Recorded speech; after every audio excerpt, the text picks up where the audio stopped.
As we've already mentioned, July is Cell Phone Courtesy Month, and we're certain we could be better at knowing when to do what and how to do which. Joining us now is William Hanson, etiquette consultant, social commentator and broadcaster.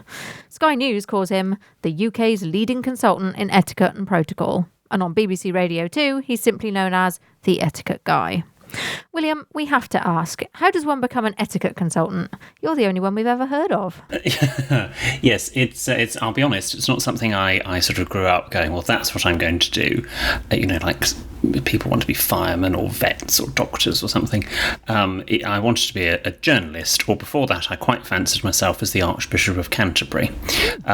Yes, I know, generally aged 12, that's what I wanted to do. I quite like the clothes, I think. And anyway, when I was 12, actually shortly around my Archbishop phase, my maternal grandmother gave me a copy of an etiquette book for Christmas. Not because I was a rude child that she thought could do with an etiquette book, I hasten to add, but because I was a fairly precocious child, it may surprise you to learn, and I think she thought it would appeal to my precocity, and to be fair, it did, and I started reading it and got interested that way. And then when I was 16, 17 at my school, I was asked, I still don't know why, a member of staff just came up to me on the street and said, would you mind teaching the young years how to set a table, sort of in groups of 20 every Tuesday? And I said, oh, okay, fine. Did it, because you just did what your school told you to do, unless it was sport, of course, in which I didn't bother with that.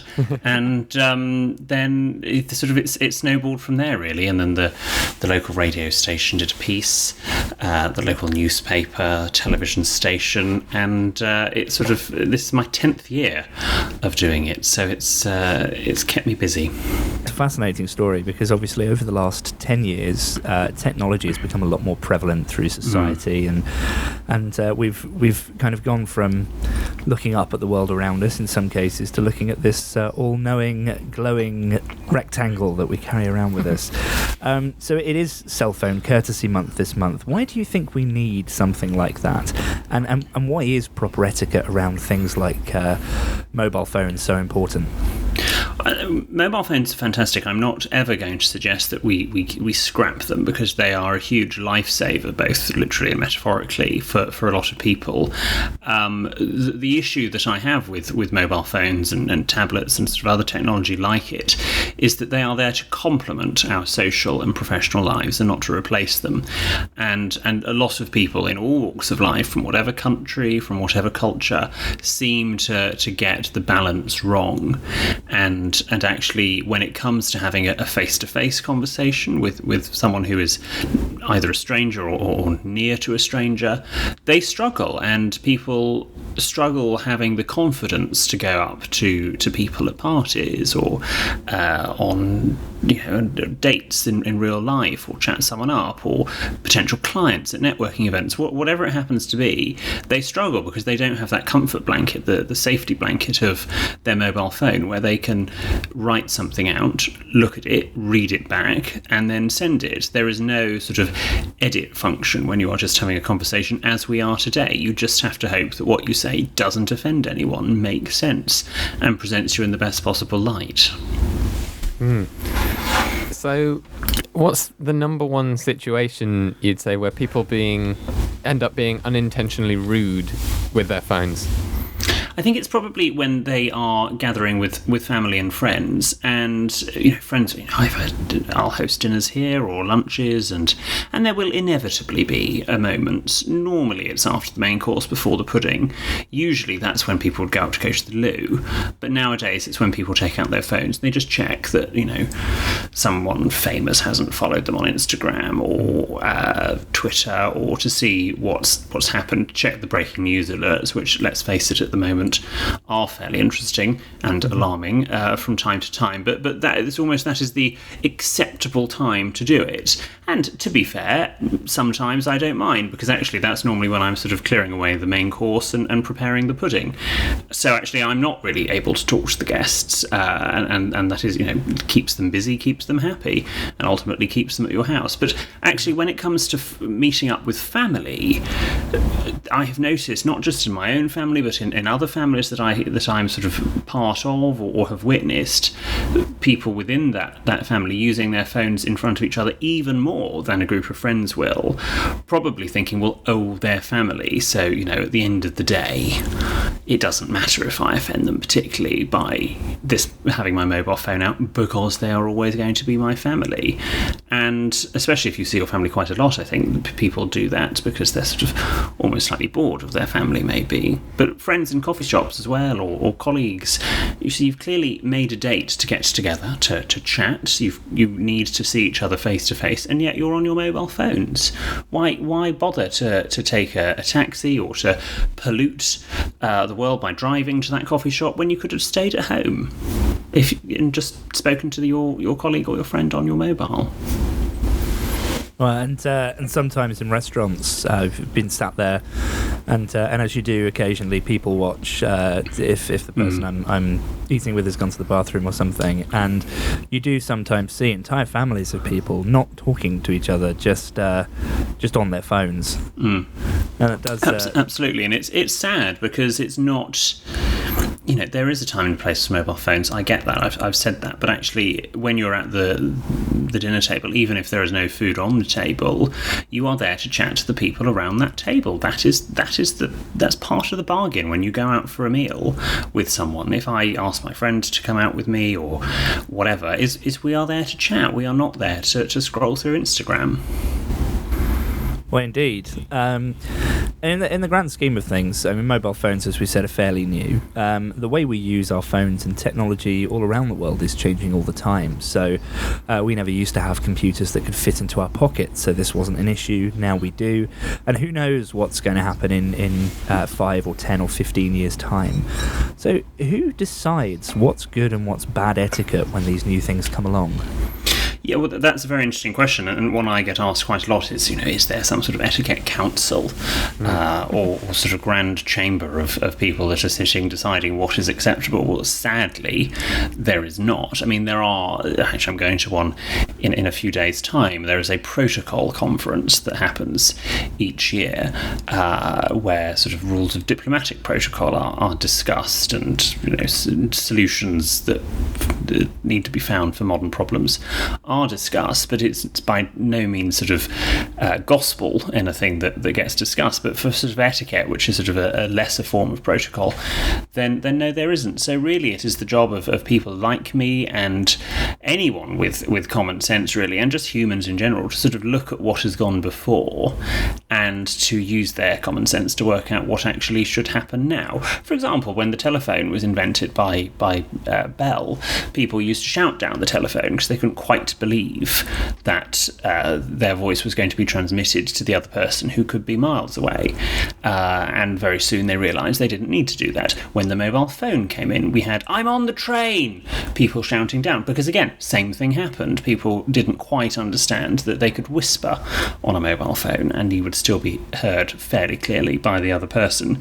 So we adapt, we see what happens, we adjust our behaviour, but good manners are just about respecting other people. So you, at the end of the day, with any piece of new technology, if something was invented tomorrow, you just have to think, is this going to offend somebody? Am I going to come across in the best possible light?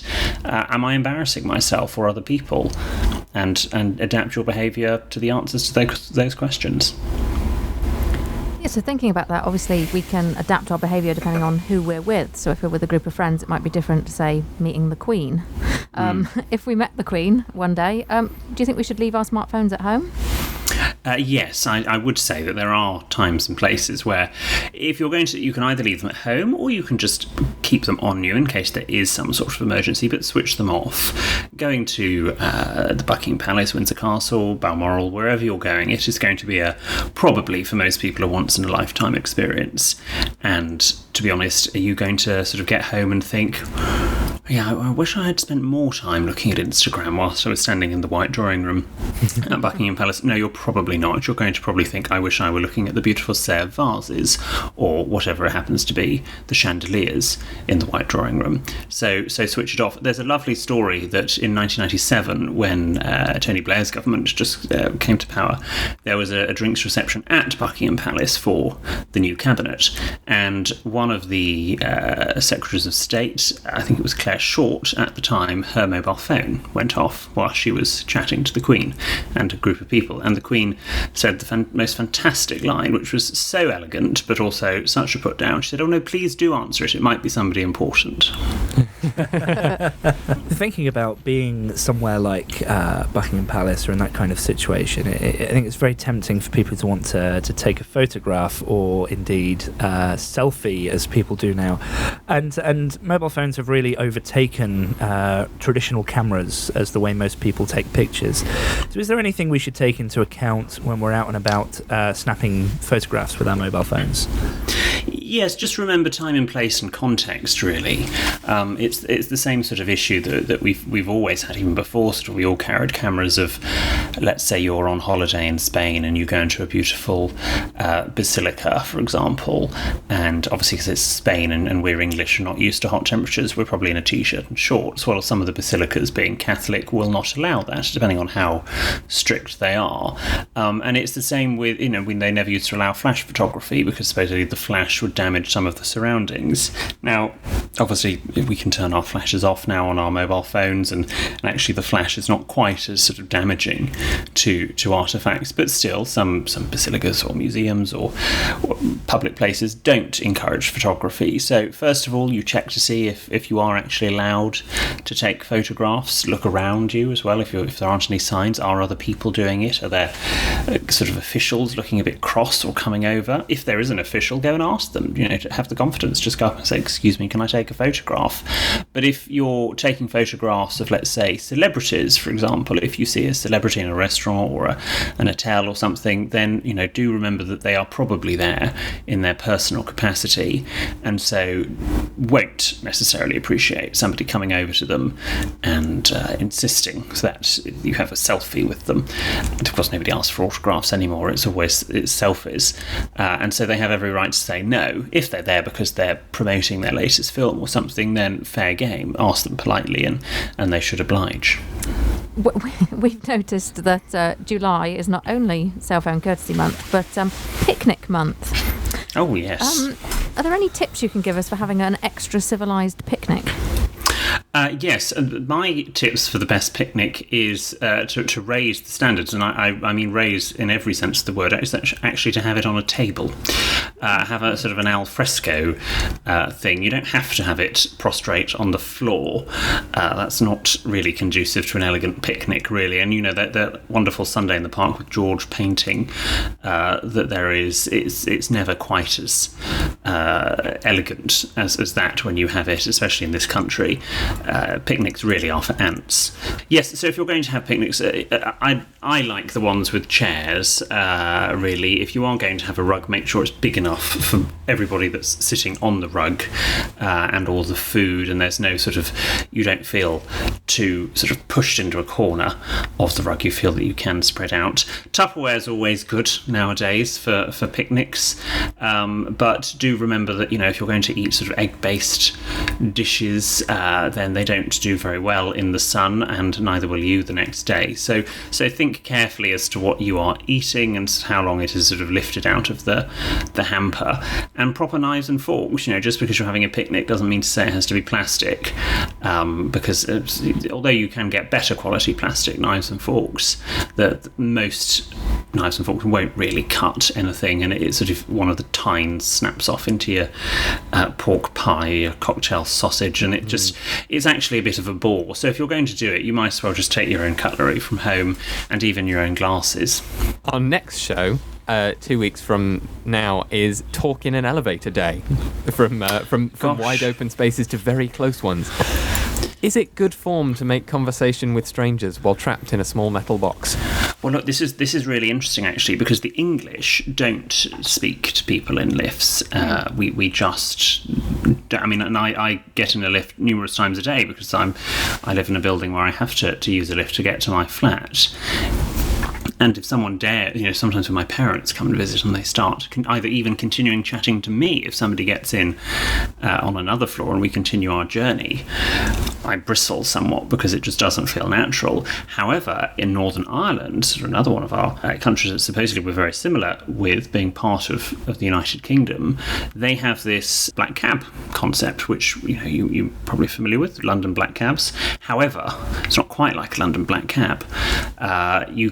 Anyone can get in them, and even once you've got in them, anyone else can get in them. And so you have all sorts of people in this cab that go up and down the two main roads, one for the Catholic road and one for the Protestant road, and you just get in and you say where you need to go, and as long as it's off this road, the driver will take you and he'll drop off whoever gets there first. And I've just done a show for BBC One Northern Ireland where I had to experience this, and as an Englishman it was very alien because people start having conversations with you, and of course normally when I get in a black cab in London, you think, well, this is, as long as the driver's not chatty, I can just actually sit here for 5 minutes for my journey and just collect my thoughts and be silent. But no, you can't do that in Northern Ireland, and it's interesting, in such confined space over there it's perfectly normal to chat to people, whereas here in a lift we don't like it and we don't encourage it, and maybe it's because we can't cope with it. I've travelled to the United States a lot, and often if I get into a lift, or an elevator as they call it there, there's much more of an acknowledgement, not necessarily a conversation, but people will generally say, well, good morning or afternoon, and it's that kind of hey. I almost feel like compelled to respond to that, because of course someone has just given me a greeting, but at the same time it goes very against my not talking in elevators normally. So it is interesting how in different cultures it's almost rude if you don't respond. Now, if the Hitchhiker's Guide to the Galaxy were indeed a real thing, is that something that you would consider contributing to? Getting the sense from this conversation that there's possibly a lot that you could offer visiting aliens to the planet Earth. Mm-hmm. Yes. Well, it depends. Of course, Britain is an interesting country now, because we have sort of traditional Brits, and then we have the sort of the new millennial generation, of which I'd imagine that we are all part of. And so actually sort of what used to be the done thing in England and Britain is not so much of the done thing now. But I think the key is that it's just maintaining a slight formality to begin with when you are meeting someone. Familiarity does breed contempt. It's very true. And so if you go in to meet someone and you are too pally, then you're not necessarily going to come out of it very well. And in Britain, those sort of tiny little things, even from someone's clothes, just the way that they greet us, they do affect our opinion. We are such a judgmental society, and even those who go, oh, we don't judge people, everybody judges people, it's human nature, don't lie. If we were creating a society tomorrow from scratch, would we program people to judge others? No, we wouldn't, of course not, but it does happen, and you've got to play the game. And so just sort of hold back slightly, and I think that's something the millennials need to consider, is that they've all grown up being told by their parents and their schools that they can do anything and that they're marvellous and they are the most important person on planet Earth, and actually sadly that's not how life works. Yes, with that in mind, last but not least, I suppose, what advice would you give to our young listeners who are perhaps feel a little bit torn between wanting to do the right thing and be kind, and also wanting to be true to themselves? The key is, I think, that the thing that will open a lot of doors for you is confidence without arrogance, and sort of looping back to what we were saying at the beginning, that does involve actually having the ability to just tear yourself away from your mobile phone. So if you've got a good handshake, for example, it's firm but it's not too firm, you say your name clearly, and you have a good smile, and you're not afraid to start a conversation with people from all sorts of walks of life, that's probably a pretty good start and will get you good, get you places that you perhaps wouldn't go if you were a bit shy, retiring, and had a pathetic handshake. That and dress as well. Dress for the occasion. Look like you've made an effort. So many people, don't make an effort anymore. You look at sort of contestants on game shows and today, and then you look at contestants on game shows 15 years ago, and what they are wearing to appear on television is totally different from what they would wear now. They'll turn up in a t-shirt and they'll be, you'll be lucky if they've ironed it. Whereas you look in the Generation game, sort of when that finished, or sort of game shows like that, and they've turned up wearing a jacket and tie. Now, I'm not saying we have to wear a jacket and tie anymore, but and forgetting television. But it's amazing how many business meetings you go to now, and you think, sorry, am I interrupting your holiday? Why are you dressed like that? And it doesn't. Certainly for me, being fairly traditional, if I met my accountant and he was in a t-shirt and jeans, I'd probably begin to just think maybe I need to find a new accountant. You've got to dress for the job that you do, really, because it again instills confidence. And as I said, life is a game, and you've got to play it. I mean, I suppose you can compare that with the advice that people often give, which is dress for the job you want, not the job you have. But dressing as a full-time chocolate taster hasn't quite paid off in the way that I was hoping it would. No, and I'm still dressing as the Archbishop of Canterbury, which probably explains why I get funny looks in Sainsbury's. But it's such a shame this is radio. I know. I'll just adjust my wimple. But no, it's you do dress for the job that you want, but also for people that maybe, for the younger listeners that have got impending job interviews perhaps, and if the question I get asked all the time on social media or via my website or in my classes is, I've got this job interview, what do I wear? Well, if you're being interviewed at, let's say, IBM tomorrow, for example, go to IBM the day before, go and stand outside the offices at closing time and see what everybody else is wearing, and that will probably give you a good indication of the dress code in the office. Also go and have a look to see if they're smiling and they look like they actually like their lives, because if you're going to go and work for an organisation, you might as well go and enjoy it. But err on the side of formality if you're unsure. Don't turn up in a t-shirt and jeans. That's absolutely wonderful advice, especially looking to see if people are happy as they leave the workplace. It is amazing how few people think about doing research when they are looking at things like jobs, or whether this is an event they want to go to or anything like that. You don't just have to Google and have a look at their official website. You can just go and stand outside of a place and look and see what people are doing, what they're wearing, and talk to people. It is almost like we need to remember that we do have those skills that the internet has not replaced. We've just forgotten that we have. Exactly, and that's what people do need to just keep in mind, is that actually sometimes you've got to put in a bit of effort, and I think employers, especially today, will be looking for those who put in effort, because so many people want to get the maximum reward for doing very little. Sort of, we've all sort of grown up being aware of the success that people like Mark Zuckerberg have had.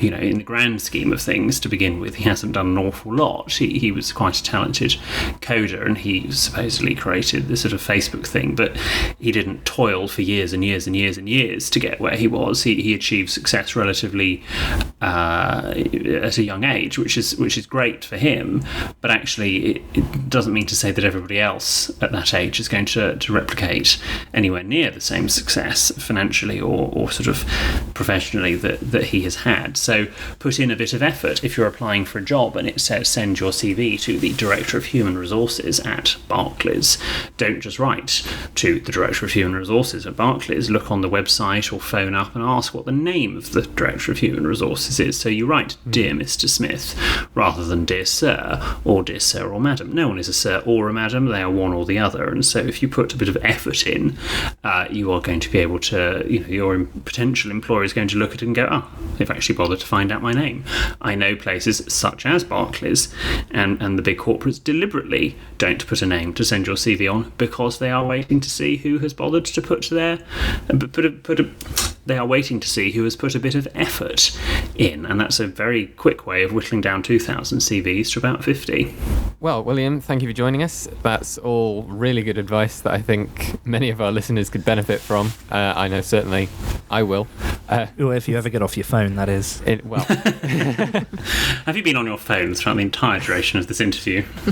William, I cannot tell a lie. So I'm not going to. Is there a song we can play for you, Will? Yes, it always puts a smile on my face. It's Noel Coward's Mrs. Worthington. Lovely. Well, thank you very much again for joining us, and we'll play that for you now. Thank you, Skylar. Thank you, Kez, and Catherine as well. Thank you. Thank you. Cheers.